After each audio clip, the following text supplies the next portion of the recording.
बीर बार बार निकलने की कोशिश करता है, लेकिन एक ही जगह पर वो आकर फंस जाता है। फिर उसके पास और एक आदमी आता है।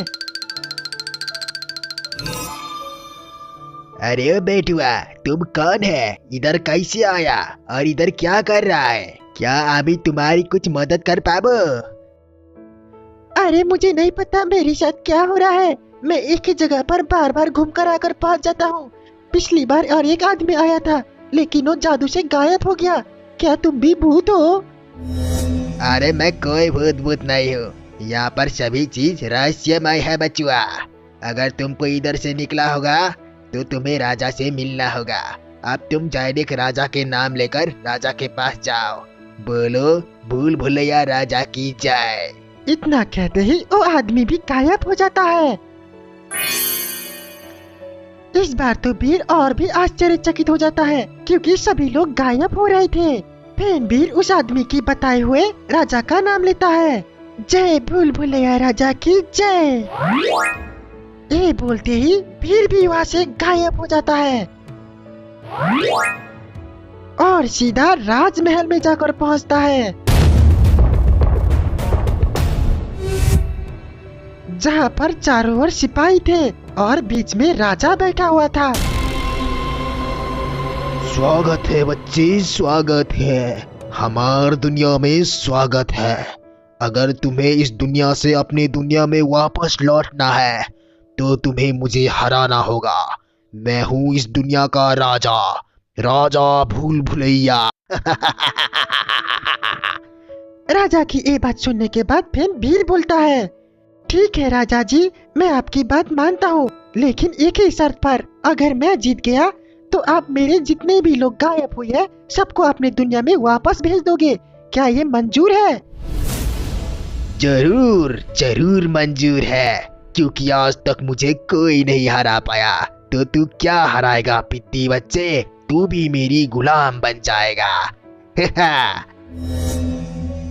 तो सुनो बच्चे, खेल है शास्त्रांत का। मैं सवाल पूछूंगा और तुम्हें जवाब देना होगा।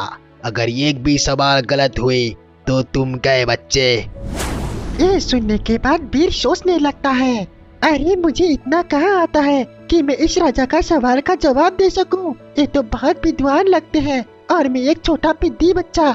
मुझे कुछ दिमाग लगाना होगा। फिर बीर कहने लगता है, राजा जी, उससे पहले मैं आपको एक कहानी सुनाना चाहता हूँ। मैं देखना चाहता हूँ कि आप में कितना ज्यादा धैर्य धारण है। जिस राज्य में धैर्य नहीं वो राजा कहाँ। ये सुनने के बाद राजा बोलता है, अरे बच्चे, मुझ में बहुत ज्यादा धैर्य है, चलो सुनाओ। लेकिन एक ही शर्त पर, जब तक मेरी कहानी पूरा नहीं होगा तब तक आप यहाँ से उठेंगे नहीं और आपको पूरी कहानी सुनते रहना होगा। ये आपको मुझसे वादा करना होगा। अरे चलो सुनाओ, तुम्हारी कहानी सुनने में मुझे कोई ऐतराज नहीं। सुनाओ मुझे कहानी। मैं राजा हूँ, मैं तुम्हें वचन देता हूँ, जब तक तुम्हारी कहानी खत्म नहीं होगा तब तक मैं यहाँ से उठूंगा नहीं। फिर बीर कहानी सुनाने लगता है। तो राजा जी सुनिए मेरी कहानी।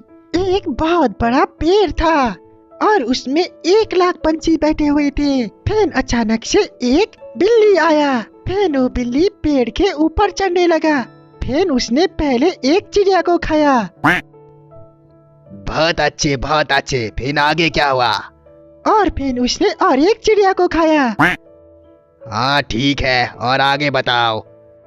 फिर वो और एक चिड़िया को खाया। अरे बच्चे, कहानी के आगे जाओ। चिड़िया तो खा लिया उसने, और आगे बताओ। और आगे फिर उसने और एक चिड़िया को खाया। बच्चे, ये कैसी कहानी है? तुम मुझे गुस्सा दिला रहे हो। आगे कहानी का क्या हुआ? अरे राजा जी, बुद्धू हो क्या? जब तक बिल्ली सभी चिड़िया को नहीं खाएगा तब तक कहानी आगे कहाँ बढ़ेगा। अभी तक तो बिल्ली ने सिर्फ 5 ही चिड़िया खाया है। क्या बात कर रहे हो? फिर बिल्ली ने और एक चिड़िया खाया। फिर उसके बाद और एक चिड़िया, और फिर और एक चिड़िया खाया। फिर और एक चिड़िया खाया, और एक चिड़िया खाया। फिर ऐसे ही लगातार कहानी सुनाता गया। ऐसे करके लगातार 10 दिन बीत गए। ये सुनकर राजा जी की हालत पतली हो चुकी थी। फिर अंत में आकर राजा बोलता है, अरे अरे बस कर बच्चे, बस कर। मैं मर जाऊंगा तुम्हारा ये कहानी सुनकर। बस चिड़िया ही खा रहा है, मैं पागल हो जाऊंगा। अरे राजा जी, अभी तो बस 20,000 ही चिड़िया खाया है बिल्ली ने, और 30,000 खाना बाकी है। ये कहानी खत्म होने के बाद फिर आप मुझसे सवाल पूछना। अरे क्या बोल रहे हो? सवाल गया तेल लेने, मैं हारा, तुम जीते। मैं हार गया बच्चे, तुम जीत गए। मुझे अब कुछ भी नहीं सुनना। अरे बाप रे, मर गया रे। फिर अचानक से एक जादू होता है और फिर राजा एक नागिन बन जाती है। ये देखकर वीर आश्चर्यचकित था।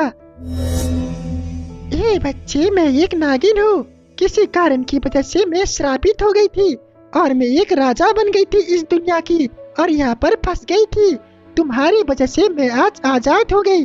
तुमने मुझे जीत लिया, जिसकी वजह से मेरी शराब खत्म हो गई।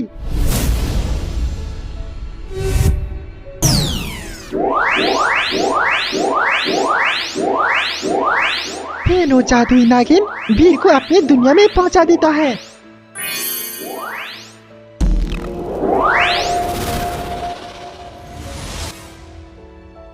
और फिर सभी लोगों को उनके अपने अपने दुनिया में पहुंचा देता है जो गायब हुए थे। तो दोस्तों, इस तरह से इस कहानी का अंत होता है। आपको स्टोरी कैसा लगा? अच्छा लगे तो चैनल सब्सक्राइब करें। मिलते हैं, बाय बाय।